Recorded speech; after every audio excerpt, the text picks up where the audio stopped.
یہ مفتی عثمان چشتی صاحب، اسی پہ یہ جس طریقے سے ابھی بات ہوئی نا کہ ایک تو ہم انفرادی حیثیت میں جب دیکھتے ہیں لوگوں کے اعمال، کیا جھوٹ بولا، کسی کی حق تلفی کی، کس طریقے سے لوگوں کے ساتھ پیش آئے، یا حقوق اللہ کی اگر ہم بات کریں تو ان کی انجام دہی میں کتنی غفلت برتی، ایک چیز آ جاتی ہے جو اجتماعی حیثیت میں ہم دیکھتے ہیں، یا اگر ہم اپنے معاشرے کی بات کرتے ہیں، ایک ملک، ایک ریاست جس کا نام اسلامی جمہوریہ پاکستان ہے، بٹ جیسے ابھی مفتی صاحب یہاں پہ فرما رہے تھے کہ آپ سود اور منافع خوری انفرادی حیثیت میں تو چھوڑ دیں، آپ نے بطور ریاست وہاں پہ اس چیز کو لاگو کیا ہوا ہے جہاں اس پہ کوئی قانون کا اطلاق نہیں ہو رہا ہے، جہاں پر آپ کو کوئی سزا اور جزا کا عمل نظر نہیں آتا ہے، اور یہ اسلامی جمہوریہ پاکستان ہے، تو ان حکمرانوں کے لیے پھر آپ ذرا فرمائیے گا کہ ان کے لیے کیا احکامات ہیں جو اس چیز کو جائز کیے ہوئے ہیں، جو اس چیز کو جاری رکھے ہوئے ہیں، اس کے خاتمے کے لیے کچھ نہیں کر رہے ہیں، کیا ان کو بھی اسی طریقے سے قیامت کا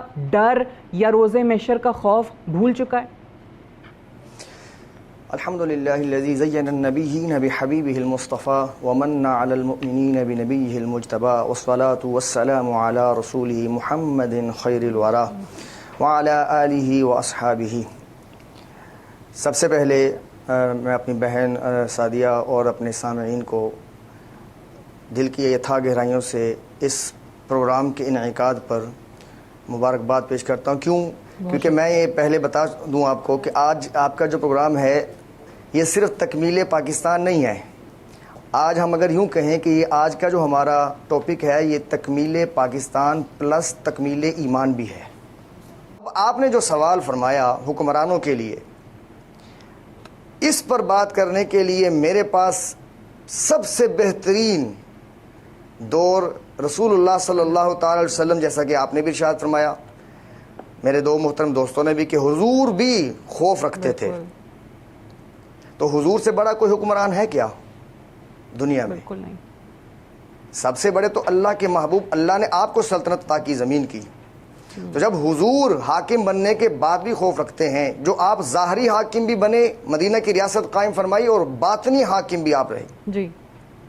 اس کے بعد دور خلافت دیکھ لیجئے، خلافت راشدہ کا، اس میں تو سیدنا عمر فاروق رضی اللہ تعالی عنہ خاص طور پہ قابل ذکر ہیں۔ کس طرح راتوں کو اٹھ کے گشت کرنا، یہ ہمارے حاکموں کے لیے خوف خدا کی ایک بہترین اگزامپل ہے۔ بستروں پہ سو جانا حاکم کے لیے، اس کے لیے اس کی سلطنت کہیں کل قیامت کے دن وبال نہ بن جائے۔ سب سے زیادہ خوف سیدنا عمر فاروق رضی اللہ تعالیٰ عنہ کے دور خلافت میں حاکم پر جو نظر آتا ہے وہ عمر فاروق نے ہمیں دکھایا ہے۔ آپ کا گلیوں کا گشت فقط خوف خدا کی وجہ سے ہی تھا۔ آپ فرمایا کرتے تھے کہ دریائے فرات کے کنارے اگر کوئی جانور بھی بھوکا مر گیا تو عمر نے اس کا حساب دینا ہے۔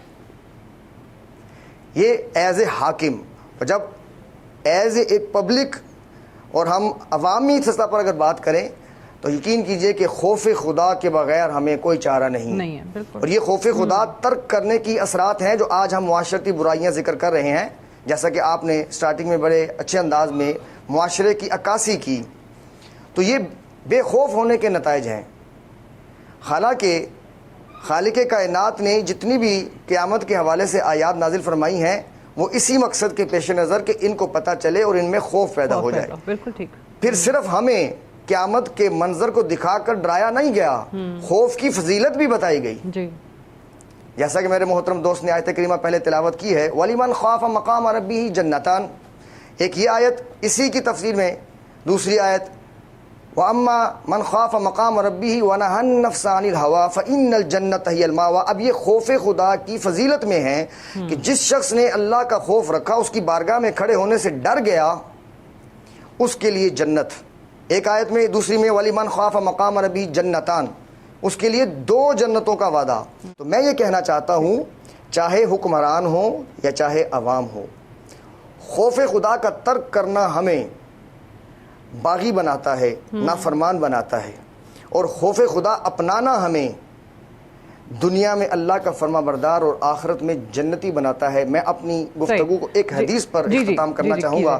سیدنا انس رضی اللہ تعالیٰ عنہ راوی ہیں، فرماتے ہیں رسول اللہ صلی اللہ تعالیٰ علیہ وآلہ وسلم نے ارشاد فرمایا، قیامت کے دن اللہ رب العزت فرمائے گا، اعلان کر دو ایسا وہ شخص دوزخ سے نکل آئے جو زندگی میں ایک بار بھی مجھ سے ڈرا ہو۔